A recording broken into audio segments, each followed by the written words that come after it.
Hello বন্ধুরা, good morning সবাইকে। সবাই কেমন আছো? আশা করছি সবাই ভালো আছো।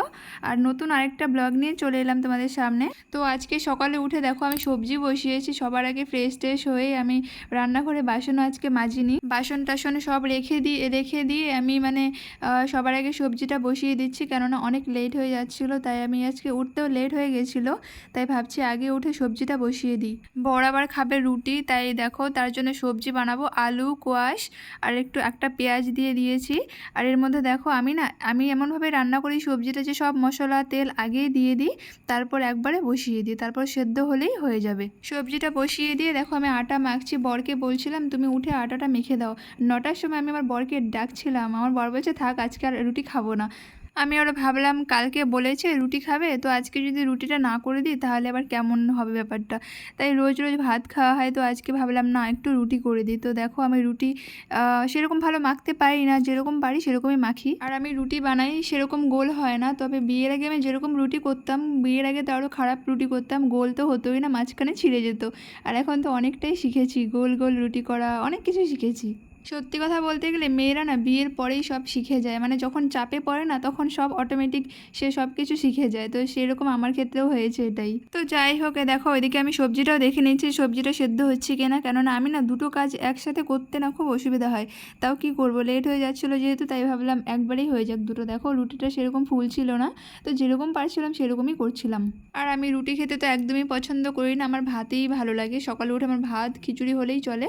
তো দেখো সবজিটা ওইদিকে হয়ে গেছে। সবজি হওয়ার পর তারপর আমি আমার আজকে অনেক দিন হয়ে গেছে ঘরগুলো মোছা হয় না, তো ভাবলাম একটু ঘরটা মুছে নিই। আর দেখো ঘরগুলো না ভীষণ অগোছালো হয়ে আছে, তো কাপড় চোপড় রাখতে একটু অসুবিধা হয়। তার জন্য দেখো রশিদে ঝুলিয়ে রাখছি, এদিক ওদিক কাপড় ছড়িয়ে ছিটিয়ে আছে। তো আমাদের রুমে যেহেতু একটা আলমারি নেই, সেই জন্য একটু কাপড়গুলো রাখতে অসুবিধা হয়। তো কিছুদিন পর একটা আলমারি নেবে, সেটাও তোমাদের ব্লগে দেখাবো। আমার বর আগেই খেয়ে চলে গেছিলো কাজে, তারপর আমি দেখো 11:30 বাজে তখন আমি খেতে বসছি। আমি এই সবজি নিয়ে নিচ্ছি, আর এই সবজিগুলো না আমার ভালো লাগে না, তাও আমার বরের চাপে পড়ে আমার খেতে হয় আর কি। দেখো বর বলেছিল দুটো রুটি খেতে আর কি। আমি তো রুটি সেরকম পছন্দ করি না, খেতে পারি না, তাই একটা রুটি নিয়েছি। আর সাথে না একটা কাঁচা লঙ্কা নিয়ে নিয়েছি, নাহলে আমি না রুটি খেতেই পারবো না। আর আমার ঝাল ঝাল না হলে না কোনো কিছুই ভালো লাগে না, আমার সব কিছুতেই লঙ্কা লাগে। আমার বর আবার এত ঝাল খায় না, যতটা ঝাল আমি খাই না আমার বর ততটা ঝাল খায় না। আমার বর তো একদমই ঝাল খায় না, আমার ঝাল না হলে চলেই না, এরকম একটা অবস্থা। তো এভাবেই চলে আর কি, সারাটা দিন সকাল থেকে এরকমই চলে আমার রুটিনটা। আর সত্যি কথা বলতে গেলে না, যে রোজ না একঘেয়েমি একটা জীবন হয়ে যাচ্ছে, একঘেয়েমি সেই রাতে ঘুমাও সকালে ওঠো সেই সেম কাজ করো, সেম, আর কোনো নতুনত্ব বলে কিছু নেই। না মাঝে মাঝে না খুব বিরক্ত লাগে আমার। তোমাদেরও কি এরকম হয় আমাকে জানিও তো। আমার না ভীষণ, সত্যি কথা বলতে গেলে আমার একঘেয়েমি জীবন আমার একদমই ভালো লাগে না। সকালে উঠে সেম কাজ করো, সেম সেই একই রকম জীবন কাটাও, কেমন একটা বিরক্তিকর একটা লাগে আর কি। বিরক্ত লাগলেই আর কি করা যাবে, সেই কাজ তো করতেই হবে, যতটুকুই করি ততটুকুই করতেই হবে। তো দেখো তারপর আবার দুপুরের জন্য রান্না বসিয়ে দিয়েছিলাম, আলুগুলো ভেজে নিয়েছি। আজকে ওই নিরামিষ সবজি হয়েছে, আর হচ্ছে সয়াবিন, আজকে নিরামিষই হবে, কেননা কিছুদিন থেকে মাছ খাওয়া হচ্ছে, আর মাছ খেতে খেতে ভালো লাগছিল না। তো সয়াবিনের জন্য আমি আগে আলুটা ভেজে নিয়েছি, ভেজে নেওয়ার পর আমি সয়াবিনটা ভেজে নিব। তো তোমরাও কি ভেজে রান্না করো সয়াবিন?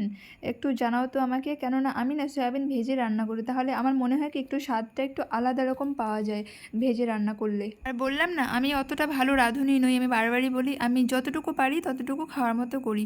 তো দেখো তার জন্য আমি সয়াবিন রান্না করব, তেল দিয়ে দিয়েছি, এখানে জিরে দিয়ে দিয়েছি ফোড়নে, তারপর দিয়ে দেবো তেজপাতা, তারপর হচ্ছে শুকনো লঙ্কা, এগুলো দেখো সব দিয়ে দিয়েছি। তারপর দিয়ে দিলাম মশলা যা আদা রসুন পেঁয়াজ লঙ্কা সব দিয়ে দিয়েছি এখানটায়, দিয়ে তারপর এটাকে ভালো করে কষাবো। ভালো করে কষিয়ে অনেকক্ষণ কষাতে হয়, কেননা যদি বেশি না কষানো হয় না তাহলে একটা কাঁচা কাঁচা গন্ধ থেকে যায়, আর ভালো লাগে না। কাঁচা কাঁচা মশলার গন্ধ থাকলে না একদম ভালো লাগে না, তার জন্য আমি ভালো করে মশলা কষিয়ে নিই। তো দেখো সয়াবিন হয়ে গেছে। এতটুকু ছিল আজকের ব্লগ। তোমাদের কাছে কেমন লাগলো অবশ্যই লাইক কমেন্ট করে জানাবে।